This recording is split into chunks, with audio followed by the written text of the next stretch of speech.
ఎన్నికలకు ముందు అధికార దాహంతో ఇచ్చిన హామీల అమలు కోసం కూటమి ప్రభుత్వం మెడలు వంచేందుకు సిద్ధమని శాసనమండలి విపక్ష నేత బొత్స సత్యనారాయణ, వైఎస్ఆర్సీపీ రీజనల్ కోఆర్డినేటర్ కురసాల కన్నబాబు ఉద్ఘాటించారు. పవిత్రమైన ఎన్నికల ప్రణాళిక అమల్లో చంద్రబాబు నాయకత్వంలోని కూటమి ప్రభుత్వం వైఫల్యం చెందిందన్నారు. హామీల అమలుపై ప్రశ్నించే వారిపై ముఖ్యమంత్రి చంద్రబాబు, డిప్యూటీ సీఎం పవన్ కళ్యాణ్ అనుచిత వ్యాఖ్యలు చేయడాన్ని ఖండించారు.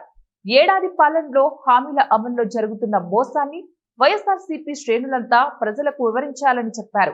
మాజీ ముఖ్యమంత్రి, వైఎస్ఆర్సీపీ అధినేత వైఎస్ జగన్మోహన్ రెడ్డి శ్రీకారం చుట్టిన బాబు షూరిటీ మోసం గ్యారంటీ కార్యక్రమాన్ని ఇంటింటికి వెళ్లి ప్రచారం చేయాలన్నారు. చంద్రబాబు మేనిఫెస్టోను ప్రజలకు గుర్తు చేస్తూ 5 వారాల బృహత్తర కార్యక్రమాన్ని విజయవంతం చేయాలని సూచించారు.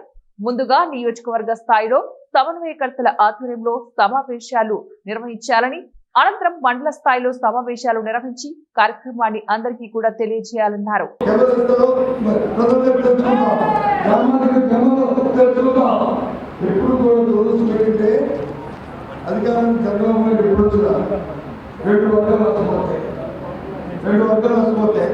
ఒకటి మహిళలు, రెండు రైతులు, రెండు రైతులు, ఒకటి మహిళలు, రెండు రైతులు.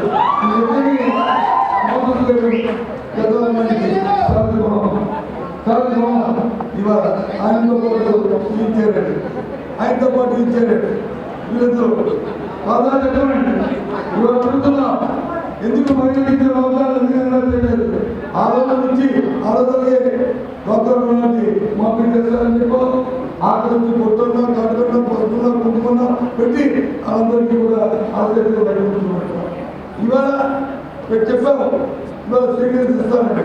18 సంవత్సరాల ప్రతి మహిళకి కూడా 1500 రూపాయలకి ప్రతి నెల సంవత్సరానికి వచ్చి 18,000 రూపాయలు ఇస్తారని చెప్పుకోవాలి లేదా? చెప్పారని చెప్పనండి. ఈ ఎన్నికల ప్రణాళికలో పెట్టారంటే చెప్పండి.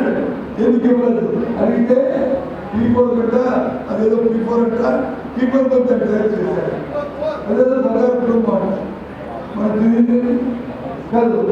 ఎప్పుడు ఈ ప్రజాస్వామ్యం ముందు దగ్గర